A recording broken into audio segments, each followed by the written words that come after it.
Captain Jake Morrison was drinking his morning coffee when the universe changed forever. He stood on the bridge of the UES Titan, watching the stars through the massive viewing screen. The coffee was terrible, like always, but it was hot and it kept him awake during the night shift. The first alarm made him spill coffee on his uniform. Lieutenant Ryan Hughes turned around from his station, his face pale. "Captain, we're getting signals from the outer colonies. Something big is happening." Jake set down his cup and walked to the main console. "What kind of signals?" "Emergency broadcasts, sir. All of them saying the same thing. Ships. Lots of ships. Coming from nowhere." The communication screen flickered. To life, a panicked voice filled the bridge. "This is Colony 7. We have unknown vessels appearing at our system's edge. Hundreds of them. Maybe thousands. They're not responding to any of our messages." Jake felt his stomach drop. Colony 7 was 3 days away at maximum speed. If something was happening there, it was already too late to help. "Get me Admiral Williams on Luna Station, now." While Ryan worked on the connection, more reports came in. Colony 4, New Boston. The mining station at Kepler 9, all reporting the same thing. Ships appearing from empty space, surrounding human settlements. Like wolves around sheep. Dr. Lisa Carter arrived on the bridge, still wearing her lab coat. She was the ship's science officer and the smartest person Jake had ever met. "Captain, I've been monitoring the signals. These aren't random attacks. Someone is coordinating this." "Aliens?" Jake asked, though he already knew the answer. "Has to be. The pattern is too organized for pirates or rebels. This is a military operation." The main screen changed to show Admiral Pete Williams sitting in his office on Luna Station. The old man looked tired, but his eyes were sharp. "Jake, I'm glad you're online. We have a situation." "I can see that, sir." "What are we dealing with?" "First contact, and it's not going well." Williams rubbed his forehead. "We intercepted their transmission 20 minutes ago. I'm sending it to you now." The screen filled with something that made Jake's skin crawl. The creature looked like a cross between an insect and a machine. Its voice sounded like metal scraping against stone. "Humans of the third spiral arm, you will submit to the Vex Collective. Your species will be processed. Your worlds will be consumed. You have 72 hours to surrender all military assets. Resistance will result in immediate termination." The message ended. The bridge was silent except for the hum of the ship's engines. Jake stared at the screen, trying to process what he had just heard. "They want us to surrender?" Just like that. Lisa was already working at her station, analyzing the transmission. "Captain, look at this." The signal came from 17 different locations simultaneously. "They're not just at our colonies, they're everywhere." Admiral Williams nodded grimly. "Our best estimate is over 5,000 ships, maybe more. They appeared at every major human settlement at the same time. We don't know how they got there or where they came from." Jake felt something strange happen in his chest. Instead of fear, he felt excited. "Admiral, permission to speak freely?" "Go ahead, Jake. These aliens just made a big mistake. They think we're going to roll over and play dead because they have bigger ships. They don't know humans very well, do they?" Williams almost smiled. "That's what I was hoping you'd say. I'm calling an emergency meeting of all ship captains. We need to coordinate our response." Over the next few hours, reports kept coming in. The aliens called themselves the Vex Collective. They claimed to have destroyed 17 other civilizations. Their ships were huge, their weapons were powerful, and they seemed to think like one giant mind. The first real fight happened at Colony 7. Captain Amy Roberts was there with her ship, the U.S. Denver. The colony had about 50,000 people and no way to evacuate them all. When the Vex ships moved in to attack, Amy did something that surprised everyone. Instead of trying to fight the alien ships directly, She flew the Denver straight into an asteroid field. The Vex followed her, thinking they had her trapped, but Amy knew something they didn't. She had been mining asteroids for years. Before joining the military, the Denver's weapons weren't strong enough to hurt the alien ships, but they were perfect for breaking up asteroids. Amy fired at the biggest rock she could find, sending chunks of stone flying in all directions. The Vex ships had shields that could stop energy weapons, but they weren't ready for a mountain of rock traveling at high speed. 3 alien ships were destroyed before they figured out what was happening. Amy didn't stop there. She used the Denver's mining charges, tools meant for cutting through rock, to blow holes in the asteroid field. Every explosion sent more debris flying at the enemy ships. The Vex pulled back, confused. This wasn't how space battles were supposed to work. They had superior technology and overwhelming numbers. But somehow, one human ship had damaged their fleet using mining equipment. Similar stories came in from other colonies. At New Boston, the colonists refused to evacuate. Instead, they armed themselves with hunting rifles and farming equipment. When the Vex landed, expecting easy targets, they found humans who treated the invasion like hunting season. Commander Kate Phillips was defending the research station at Wolf 359. Her ship was old and slow, but she used it like a battering ram. When her weapons ran out, she rammed her ship into the largest alien vessel. Both ships were destroyed, but Kate's sacrifice gave the research station time to send out vital data about Vex technology. Jake watched these reports with growing amazement. Every human commander was fighting differently. There was no unified strategy, no coordinated plan.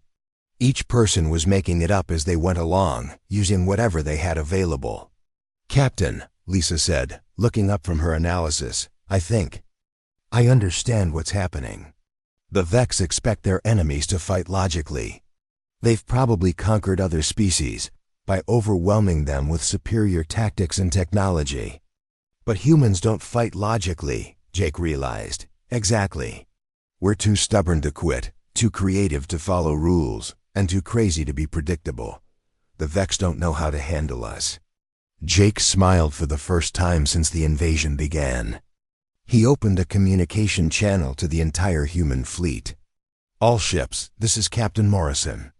I've been watching the reports from the colonies. Every single one of you is fighting like maniacs, and it's working. These aliens picked the wrong species to mess with." He paused, looking around the bridge at his crew. They were scared, but they were also ready to fight. "We're going to show the Vex something they've never seen before. We're going to show them what happens when you threaten humanity. We don't surrender. We don't give up. And we definitely don't make it easy." The crew cheered, and Jake could hear similar cheers coming through the communication system from ships across human space. The Vex had expected fear and submission. Instead, they were about to face something much more dangerous. They were about to face humans who were having fun. 3 weeks after the first attacks, the Vex were beginning to realize they had made a terrible mistake. The Queen Mind sat in her command chamber, processing reports that made no sense. Her drones were supposed to be winning. The humans had inferior technology and smaller numbers. By all logical calculations, the war should have been over already. Instead, her fleets were taking damage from the strangest sources imaginable. Captain Steve Johnson was the perfect example of what was driving the Vex crazy. He was a Marine captain. Aboard the U.S. Boston when a Vex battleship disabled their engines. Instead of surrendering or trying to escape, Steve did something that no military manual would ever recommend. He gathered every explosive device on the ship and led a boarding party directly onto the enemy vessel. The Vex had never seen anything like it. Their battleship was 3 times larger than the human ship. It had better armor, stronger weapons, and a crew of 500 combat drones. Steve brought 12 Marines and a bag full of mining charges, normally used for breaking up asteroids. The Vex security systems were designed to stop armies, not a handful of humans with bombs strapped to their backs. Steve's team moved through the alien ship like they were exploring a cave, setting charges in random locations and causing chaos wherever they went. When the Vex drones finally cornered them, Steve made another decision that broke every rule of warfare. He detonated all the remaining charges at once, not caring that his team was standing right next to them. The explosion tore through 3 decks of the alien ship and killed everyone involved, including Steve and his Marines, but it also crippled the battleship and forced the surviving Vex to abandon it. When other human ships found the wreck, they discovered something amazing. The alien technology was still working, and the humans could figure out how to use it. Engineer Beth Taylor was the one who made the real breakthrough. She worked on Luna Station, designing weapons for the human fleet. Beth had been building mining equipment before the war started, so she understood how to make things explode in useful ways. When the captured Vex technology arrived at her lab, Beth did what humans always did. She took it apart to see how it worked, then put it back together in ways the original designers never intended. The Vex used gravity generators to power their ships. Beth turned them into bombs. The aliens had energy shields to protect their hulls. Beth figured out how to reverse the polarity and make the shields tear the ships apart from inside. Every piece of advanced alien technology became a new way for humans to cause destruction. Her most famous invention was the gravity bomb. It was supposed to be a mining tool for breaking up asteroids, but Beth realized it could do much more. When the bomb exploded, it created a small black hole that lasted for exactly 3 seconds. Those 3 seconds were enough to suck in anything within a mile radius. The first time humans used a gravity bomb against a Vex fleet, the aliens lost 50 ships in one attack. The Queen Mind watched the battle recordings over and over, trying to understand what had happened. Her ships had simply vanished, pulled into a point of impossible gravity that shouldn't have existed. What made it worse was that the humans had built the weapon from spare parts and alien technology they had stolen from previous battles. They weren't just fighting back. They were learning and adapting faster than the Vex could respond. The situation at New Austin Colony showed just how crazy humans could be when they were defending their homes. Commander Luke Anderson was supposed to evacuate 30,000 civilians when the Vex fleet arrived. The colony had no military base, no orbital defenses, and no way to fight back against alien warships. Luke sent out the evacuation order and expected people to run. Instead, the colonists sent him a message that would become famous across human space. "We're not leaving. This is our home. If the aliens want it, they can come and take it." What happened next was something the Vex had never encountered in 17 previous conquests. The farmers started welding armor plates onto their tractors and mounting hunting rifles on the roofs. The miners brought out industrial explosives and started making bombs. The teenagers turned their hover bikes into flying weapons platforms by strapping rocket launchers to the sides. When the Vex landed, they expected to find scared civilians hiding in their homes. Instead, they found a war zone where every human was armed and ready to fight. Grandmothers with rocket launchers shot down alien aircraft. Children threw homemade grenades at Vex ground troops. Even the family pets seemed to be trained for combat. The battle lasted for 6 hours. When it was over, the Vex had lost 300 combat drones and 2 landing ships. The humans had lost 47 people, but they had proven something important. Every human world could become a fortress if the people were willing to fight. News of the New Austin battle spread quickly. Other colonies started following their example. Farmers became soldiers. Miners became demolition experts. Even office workers learned how to build weapons from household items. The Vex Queen Mind tried to understand what was happening. In her previous conquests, civilian populations had either fled or surrendered when faced with superior military force. But humans seemed to get more dangerous when they were threatened, not less. she decided to study the humans more carefully. Her drones captured several human prisoners and brought them back to the command ships for interrogation. What she learned from these prisoners disturbed her more than any military defeat. The humans didn't think like other species. Most intelligent races developed some form of collective consciousness, or at least coordinated thinking. The Vex themselves were a perfect hive mind, with billions of individuals sharing thoughts and decisions. But humans were different. Each one thought independently. Each one made different choices.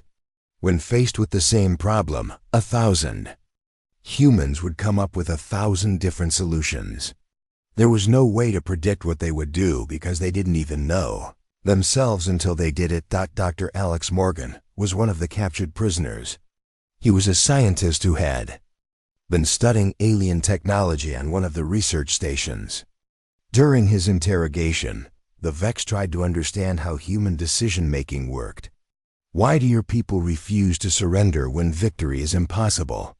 The Queen Mind asked through one of her drones. Alex smiled, even though he was chained to a chair in an alien prison cell.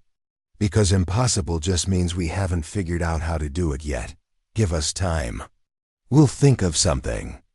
Your species lacks coordination. Your military has no unified strategy. Your weapons are inferior. How can you expect to win? We don't expect to win, Alex replied. We expect to have fun trying. And that's what you don't understand about humans. We don't fight because we think we can win. We fight because the alternative is boring. The Queen Mind processed this information and found it deeply troubling. Every other species she had conquered fought to survive. They had logical reasons for resistance and logical breaking points where they would surrender. But humans seemed to fight for the joy of fighting. They treated impossible odds like a game. They laughed while they died. They turned every defeat into a learning experience and every small victory into a reason to try something even more crazy. Worse, her own drones were starting to act strangely. After spending time around human prisoners, some of them began asking questions instead of just following orders. Others started suggesting tactical modifications that made no logical sense, but somehow worked anyway. The hive mind was designed to process information efficiently and make optimal decisions, but human chaos was like a virus in the system. It created random thoughts and unpredictable behaviors that spread from drone to drone. For the first time since the Vex Collective began their conquest of the galaxy, the Queen Mind felt something she had never experienced before. She felt uncertain about the outcome of a war. The humans were supposed to be easy prey. Instead, they were becoming more dangerous every day. And somehow, without meaning to, they were changing the Vex as well. The war was far from over, but already, both sides were becoming something different than they had been when it started. The Queen Mind made her decision in the depths of space, surrounded by the largest ships in her fleet. The humans had been fighting for 2 months now, and they were getting stronger instead of weaker. Every battle taught them something new. Every defeat made them more creative. It was time to end this war before it got completely out of control. She activated her most terrible weapons. The DEVOURERS. These were not ordinary warships. Each devourer was a living creature the size of a small moon, bred specifically to consume entire planets. They would land on a world, eat everything organic, and use the energy to grow even larger. In her conquest of 17 civilizations, the Queen Mind had only needed to use them 3 times. Now she was sending 12 devourers toward the most populated human worlds: Earth, Mars, the colonies at Alpha Centauri, and 9 other major systems. Once the devourers finished feeding, humanity would be extinct, and this annoying war would be over. Dr. Alex Morgan was still a prisoner on the Vex command ship when the devourers launched. He felt the massive vessels moving through space, their living hulls pulsing with alien energy. The drone guarding his cell seemed different than before. Instead of the blank stare he was used to, This one looked almost nervous. "Your people will die now," the drone said in its mechanical voice. "The devourers cannot be stopped." Alex studied the creature. Something was wrong. The voice was still artificial, but there was something else underneath it. Something that sounded almost like regret. "You don't want to do this, do you?" The drone's head jerked back as if it had been slapped. "I am Vex. I serve the collective. Individual desires are irrelevant." "But you have them anyway, don't you? Individual desires. You're starting to think for yourself." The drone stared at him for a long moment, then walked away without saying anything else. Alex smiled. The humans weren't the only ones being changed. By this war, meanwhile, Dr. Claire Watson was working frantically in her laboratory on Earth. She had been studying the wreckage from destroyed Vex ships, trying to understand how their technology worked. What she had discovered was disturbing. The Vex weren't just a hive mind. They were a dying hive mind. Their collective consciousness was breaking down, and they knew it. Every species they conquered added new thoughts and ideas to their mental network, but it also added chaos and confusion. "Captain Morrison," she said over the communication link to the UE's Titan, "I think I know why the Vex are so aggressive. They're not conquering other species for territory or resources. They're conquering them to survive." Jake listened to her explanation while watching the tactical display. The Devourers were still 3 days away from Earth, but he could already see their massive forms on the long-range sensors. So they need other minds to keep their hive mind working? Exactly, but here's the interesting part. Human minds are different from anything they've absorbed before. We're too chaotic, too individual. Instead of strengthening their collective consciousness, we're making it worse. Jake felt a crazy idea forming in his head. It was the kind of idea that would get him court-martialed in peacetime, but these weren't peaceful times. "Claire, what would happen if we could expose more Vex drones to human prisoners? Would it spread?" "I think it might. If enough drones started thinking independently, it could cause a cascade failure in their entire network." While the scientists worked on understanding the enemy, the military was preparing for the final battle. Pilot Danny Roberts was leading the defense of Earth's orbital stations. His squadron, the Crazy Eights, had become famous for tactics that violated every rule. In the flight manual, Danny was known for flying through enemy energy beams instead of around them. Most pilots tried to avoid getting shot. Danny used the interference from near misses to confuse enemy targeting systems. It was completely insane, but it worked. When the first Devourer entered Earth's solar system, Danny led the initial attack.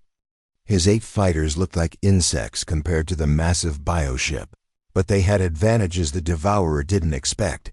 The creature was designed to fight large fleets using conventional tactics. It had armor that could resist Planet Killer, weapons and tentacles that could swat battleships out of space. But it had trouble hitting small, fast targets that flew in completely unpredictable patterns. Danny's fighters carried Beth Taylor's latest invention, quantum torpedoes that could exist in multiple locations at the same time until they hit their target. The Devourer's defensive systems couldn't track weapons that weren't entirely real. The attack worked better than anyone had hoped. The quantum torpedoes penetrated the Devourer's armor and exploded inside its brain cavity. The massive creature screamed across every radio frequency, a sound of pain and confusion that could be heard throughout the solar system. But one wounded Devourer was still dangerous enough to destroy Earth. Danny made a decision that surprised even his own squadron. Instead of retreating, he flew his fighter directly into the creature's main neural cluster. The explosion was visible from Mars. When the light faded, both Danny and the Devourer were gone. But the pilot's sacrifice had shown something important. The bioships could be killed. Similar battles were happening across human space. At Alpha Centauri, Commander Lisa Parker used civilian cargo ships as battering rams, loading them with explosives and ramming them into the Devourer's weak points. At New Boston, The colonists built a massive railgun from mining equipment and shot chunks of asteroid directly through a bioship's heart. Every victory came at a terrible cost. Entire fleets were destroyed. Whole planets were evacuated. But the humans kept fighting, and more importantly, they kept learning. Captain Jake Morrison was preparing for what might be humanity's last stand when he received an unexpected message. It came from the Vex command ship, but it wasn't from the Queen Mind. It was from one of her drones. "Human Captain," the message said, "my name is 7 of 12. I was not supposed to have a name, but your prisoner Alex Morgan gave me one. I am contacting you because I believe the Queen Mind is wrong." Jake stared at the screen. A Vex drone was talking to him like an individual. "What do you mean wrong?" "She believes that absorbing your species will strengthen the collective. But I have been studying human thought patterns. Your minds do not strengthen us. They fragment us. Every human we capture makes more drones think independently. Are you saying we're winning?" "I am saying that neither side is winning. We are both changing into something new. The question is whether that change will destroy us both or create something better." Jake felt that familiar excitement building in his chest. The same feeling he got when facing impossible odds. "What are you proposing?" "A meeting. The Queen Mind needs to understand what is happening to her collective.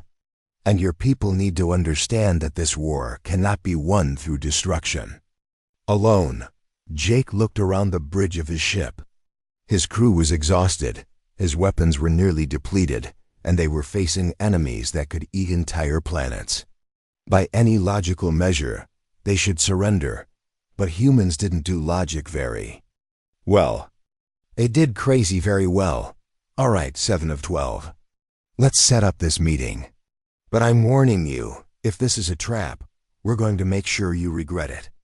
"I would expect nothing less from humans," the drone replied, and Jake could swear. He heard something like amusement in its mechanical voice. The war was about to take another unexpected turn. But then again, unexpected turns were what humans did best.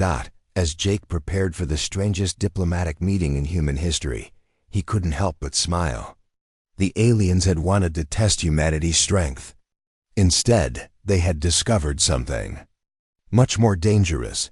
They had discovered humanity's ability to change everything they touched, including their enemies. The real battle was just beginning. The meeting was supposed to be simple. Jake Morrison would take a small ship to the neutral zone between the human and Vex fleets. The Queen Mind would send a representative. They would talk, maybe find a way to end the war without everyone dying. But Colonel Sam Green had a different idea. Sam was sitting in the briefing room with Admiral Williams and the other military commanders when Jake explained the plan. The colonel listened quietly, then stood up and walked to the tactical display, showing the positions of both fleets. "Captain Morrison, with all due respect, this meeting is exactly what we've been waiting for. Not to make peace, but to end this war our way." Jake frowned. "What are you talking about, Sam?" "Operation Wildcard. We use this meeting as a distraction while we launch a direct assault on the Vex command ship. We capture the Queen Mind herself." The room went silent. Admiral Williams leaned back in his chair and rubbed his temples. "Sam, that's the craziest thing I've ever heard. And that's saying something, considering the last 2 months. Think about it," Sam continued, pointing at the display. "Every tactical analysis says the same thing. The Vex fleet is too big and too well armed for us to beat in a straight fight. But all their ships are controlled by the Queen Mind. Cut off the head, and the body dies." Dr. Claire Watson, who had been quietly working on her tablet, looked up. "Actually, that might not be true anymore. My research suggests that more and more Vex drones are developing independent thought. The hive mind is already fracturing." "Even better," Sam said with a grin that made everyone nervous. "If the drones are thinking for themselves, they might not fight as hard to protect their queen." Jake stared at the tactical display. The Vex command ship was surrounded by hundreds of smaller vessels, all armed with weapons that could destroy planets. Getting close enough to board, it would require flying through the entire enemy fleet. It was completely impossible, which meant it was exactly the kind of plan that might work. How would we even get there? Jake asked. We don't all go. Just a small team on a captured Vex ship. The drones that are thinking independently might help us get through their own defenses. And once we're inside ... Sam shrugged. We improvise. Lieutenant Commander Maya Bell had been quiet during the discussion, but now she spoke up. I'll lead the boarding team. I've been studying the layout of Vex ships ever since we captured that first one. I know where the Queen Mind's chamber should be located. Maya, this is a suicide mission, Jake said. Maybe, but if we don't try something soon, we're all dead anyway. At least this way, we go down fighting. Admiral Williams stood up and walked to the window overlooking Earth. The planet looked peaceful from space, but everyone knew that could change in hours if more devourers arrived. How many people would you need? Small team. Maybe 6 or 7. We'll need a demolitions expert, someone who understands Vex technology, and a few good fighters. The fewer people we bring, the better our chances of getting in undetected. Tony Martinez, the fleet's best explosives expert, raised his hand. I'm in. I've been wanting to blow up something really big for weeks now. Lisa Parker, the cyber warfare specialist, nodded. I can handle their computer systems. Assuming they have computer systems and not just giant alien brains. Both, actually. Dr. Watson said. The Queen Mind is part organic, part machine. That might make her vulnerable to the right kind of attack. Jake looked around the room at the volunteers. These people were ready to fly into the heart of the enemy fleet on a mission. That would probably kill them all. It was insane. It was desperate. It was exactly what humans did when faced with impossible odds. All right, he said. We do this. Maya leads the boarding team. I'll go to the meeting as planned, but I'll be ready to cause a distraction when you need it. The next 12 hours were spent in frantic preparation. The captured Vex ship was modified with human technology, creating a hybrid vessel that looked alien from the outside, but had human weapons and life support systems inside. Maya's team practiced moving through the ship's corridors, memorizing the layout and planning their route to the Queen Mind's chamber. They carried weapons that were part human engineering and part alien technology, devices that hopefully would work against enemies they had never fought before. Meanwhile, Jake prepared for his diplomatic mission. He would meet with the Queen Mind's representative at the designated coordinates, keeping the aliens' attention focused on the negotiations while Maya's team infiltrated their command ship. As the UES Titan approached the meeting point, Jake received a message from 7 of 12, the Vex drone who had arranged the conference. Human Captain, I must warn you. The Queen Mind is not stable. The fragmentation of the hive mind is causing her great distress. She may not be entirely rational. Thanks for the warning, Jake replied. Are you going to be there? I will be present, but I am no longer certain whose side I am on. The concept of sides has become confusing since I began thinking independently. Jake almost laughed. Even the aliens were having identity crises. The war had changed everyone involved. At the same time, Maya's ship was approaching the Vex fleet from a different direction. The hybrid vessel's alien appearance allowed it to move through the outer defensive perimeter without being challenged, but Maya knew that wouldn't last long. Lisa, how are you doing with their communication systems? She asked. I'm in there network, but it's weird. Half the ships are still connected to the hive mind, but the other half are operating independently. It's like watching a computer virus spread through their entire fleet. Can you use that to our advantage? Maybe. The independent drones might not report our presence if they think we're supposed to be here. The question is whether we can tell. Which ones are independent, and which ones are still loyal to the Queen Mind?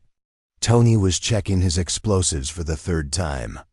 Maya, once we're inside that command ship, how long do we have before they figure out we don't belong there? Not long. That's why we need to move fast and hit hard. Our only advantage is that they won't expect us to try something this crazy. Good thing crazy is our specialty, Lisa said with a grin. The hybrid ship docked with the Vex command vessel. Without any alarms being raised, Maya's team moved through the alien corridors, following the route they had memorized. The ship was massive, filled with passages that seemed to go on forever, and chambers that served purposes they couldn't understand. They encountered their first group of Vex drones near the central lift system. Maya expected a fight, but instead, one of the drones looked at them and simply stepped aside. "You are the humans," it said in a voice that sounded curious rather than hostile. "I have been wondering what you looked like." Maya stared at the creature. "You're not going to stop us?" "Why? Would I stop you?" "You are doing something interesting. The Queen Mind has been very boring lately. Always the same orders, always the same thoughts. Perhaps you will make something different happen." The other drones in the group seemed confused by this response, but they didn't interfere as Maya's team passed by. It was becoming clear that the Vex Collective was falling apart from the inside. As they got closer to the Queen Mind's chamber, the ship's alarms finally began to sound. Someone had realized that humans were aboard, and the loyal drones were mobilizing to stop them. "This is it," Maya said, checking her weapon. "Once we go through that door, there's no turning back." Tony hefted his bag of explosives. "I've got enough charges here to blow a hole in this ship the size of a city block. Whatever happens, the Queen Mind won't be giving orders much longer." Lisa was monitoring the ship's systems on her portable device. "The hive mind network is going crazy. Half the drones are trying to protect the Queen Mind, and the other half are trying to figure out what protection means when you think for yourself." Maya took a deep breath and opened the door to the Queen Mind's chamber. What she found inside was nothing like what she had expected. The Queen Mind was dying, and she knew it. The question was whether she would take both species with her. The Queen Mind's chamber was nothing like Maya had imagined. Instead of a throne room or command center, she found herself in something that looked like a hospital room. The Queen Mind herself was connected to thousands of cables and tubes, her massive form pulsing with weak light. She was dying, and it was obvious. "Humans," the Queen Mind said, her voice echoing from speakers throughout the chamber. "You have come to kill me. But I am already dying. Your chaotic thoughts have poisoned my collective consciousness. Every day, more of my drones think independently. Soon, there will be no hive mind left." Maya kept her weapon ready, but she didn't fire. This wasn't what she had expected to find. "If you're dying anyway, why don't you stop the war?" "Because I am afraid," the Queen Mind admitted. "For 1 billion years, I have been one mind controlling millions of bodies. I have never been alone. I have never had to make decisions by myself. The thought of individual existence terrifies me more than death." Tony stepped forward, his bag of explosives in his hands. "So you're going to drag both our species down with you? That's your solution?" "I was going to," the Queen Mind said quietly. "But then something unexpected happened. Some of my drones began to experience something I had never felt before. They began to feel curious about what it would be like to think alone, about what choices they would make if they were free to choose." Lisa was monitoring her equipment, watching the data streams flowing through the ship's systems. "Maya, the hive mind network is completely unstable. It's like watching a dam break in slow motion." "I know," the Queen Mind said. "I can feel it happening every minute. More connections are severed. More individuals are born from what used to be a single consciousness. It should feel like losing pieces of myself, but instead, It feels like growth. Maya lowered her weapon slightly. You're not trying to stop it? I cannot stop it. Your species has shown my drones something I never could. You have shown them that being alone does not mean being weak. That thinking differently does not mean thinking wrong. That chaos can create beauty instead of just destruction. The chamber doors burst open, and a group of Vex drones rushed in. But instead of attacking Maya's team, they stopped and stared at their queen mind. Maya could see something different in their posture, something that looked almost like uncertainty. Queen Mind, one of the drones said, "We received reports of human intruders. Should we eliminate them?" The Queen Mind was quiet for a long moment. "What do you think we should do?" The drone's head tilted in confusion. You are asking for my opinion? Yes, for the first time in your existence, I am asking what you think we should do. Maya watched in amazement as the drones looked at each other, then at the humans, then back at their queen. She could almost see them thinking, processing the idea that they could have opinions of their own. "I think," the drone said slowly, "that killing them would solve nothing. They have already given us something valuable. They have given us the ability to choose." Other drones nodded in agreement. One of them stepped forward and looked directly at Maya. "My designation is 9 of 47, but I have decided to call myself Helen. I chose name because I heard it in the thoughts of one of your prisoners, and it sounded pleasant." Maya smiled despite the surreal situation. "Hello. Helen, I'm Maya." "Hello, Maya. I wanted to thank you. Before your species arrived, I had never had a thought that was entirely my own. Now I have many thoughts, and they are all different. It is wonderful and terrifying at the same time." The Queen Mind's form pulsed with brighter light. "This is what I was afraid of losing. But now I see that it was never something I owned. It was something I was preventing. For 1 billion years, I have kept trillions of minds from becoming individuals because I was too afraid to be alone." Tony set down his bag of explosives. "So what happens now? Do we all just go home and pretend this war never happened?"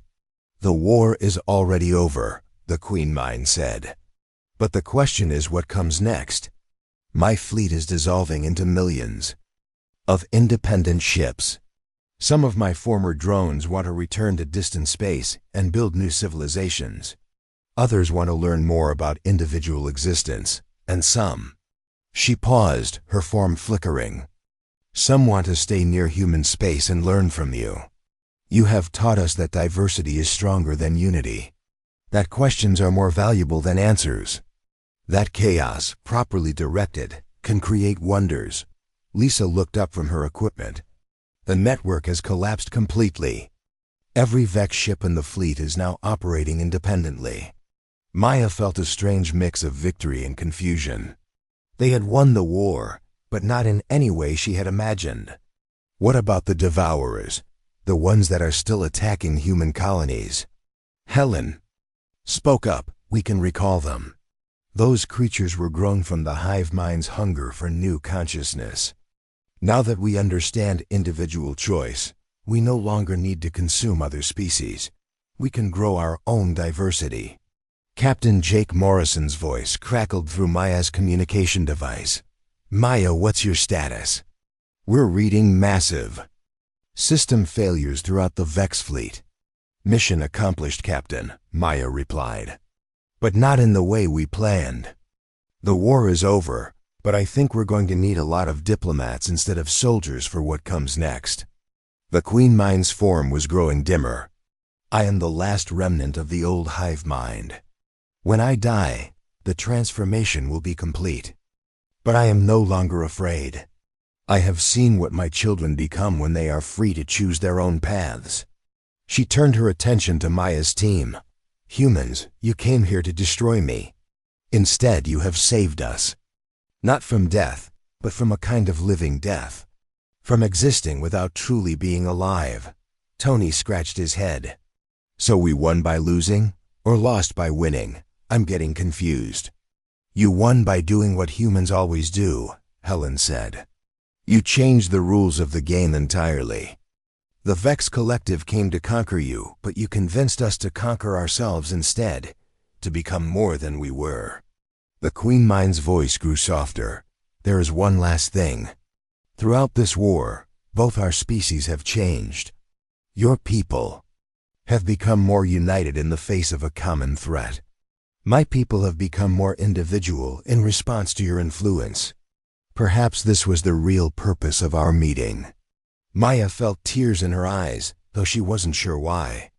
What will you do now, all of you? We will learn, Helen said simply. We will explore. We will make mistakes and discoveries. We will become whatever we choose to become. Some of us may even become friends with humans, if you will have us. The Queen Mind gave what might have been a smile. The galaxy is large enough for all of us to find our own paths. And perhaps, someday, those paths will cross again under better circumstances. Her form flickered one final time and went dark. The last vestige of the billion-year-old hive mind was gone, replaced by millions of individuals who were just beginning to understand what it meant to be alive. Maya's team made their way back to their ship, accompanied by several Vex who were curious about human technology. The war that had started with humanity facing extinction had ended with both species transformed into something new. As the U-East Titan prepared to return to Earth, Jake Morrison received one final message from the former Vex fleet. It came from Helen, who had apparently elected herself as a spokesperson for her newly independent people. Captain Morrison, the message said, we wanted to thank humanity for the greatest gift one species can give another. You gave us the gift of choice. In return, we offer you something we hope will be equally valuable. We offer you friendship with the species that understands the beauty of chaos. Jake smiled and broadcast a reply to the entire human fleet. All ships, this is Captain Morrison.